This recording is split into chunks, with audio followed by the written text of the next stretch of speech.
Bismillaahi Raxmaani Raxiim daawadayaal kusoo dhawaada muuqaal aan ku eegi doono xaaladda dhex taagan Iiraan iyo weliba Mareykanka waa sidee xaaladda goobtii xalay uu ka dhacay weerarkii Iiraan ay ku qaadeen saldhigyo ay ku lahaayeen wadanka Iraaq ciidamada Mareykanka iyo sidoo kale dhammaan dadkii ka hadlay arrinta xalay ka dhacday wadanka Iraaq.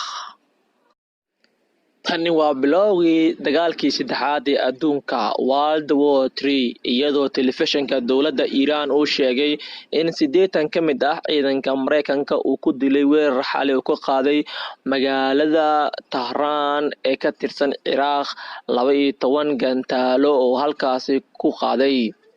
Telefishinka dowladda Iiraan ayaa sheegay in ugu yaraan 80 ka mid ah argagixisada Mareykanka lagu dilay weerar uu ku qaaday magaalada Tahraan kadib markii ciidamada Iraaq ay ku sugan laba saldhig ay ku lahaayeen magaaladaasi.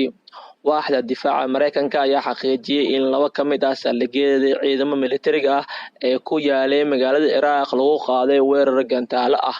Warbaahinta dowladda Iiraan ayaa sheegtay in weerarka lagu qaaday saldhigyada Mareykanka uu ahaa mid lagu argudayay dilkii Qaasim Suleymani oo shalay aas qaran lagu sameeyay magaalada uu ka soo jeedo.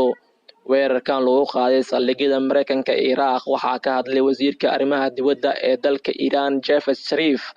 Iiraan waxa uu weerarkan ka dhigan yahay aargudsi axdi qaramada midoobay ee 11aad ku soo baxay waxayna duqeeyeen saldhigyo difaacyo ku lahaa Mareykanka wadanka Iraaq. Meelihii xalay la duqeeyay ayaa lagu soo waramayaa in maanta laga diiday inay gudaha u galaan saxaafadda iyo weliba dadkii meesha ka agdhawaa. Xukuumadda Washington ayaa sheegtay in Iiraan bartilmaameedkeedu uu ahaa saldhigyo uu Mareykanka ku lahaa magaalooyinka Irbal iyo Asad ee gudaha dalka Iraaq.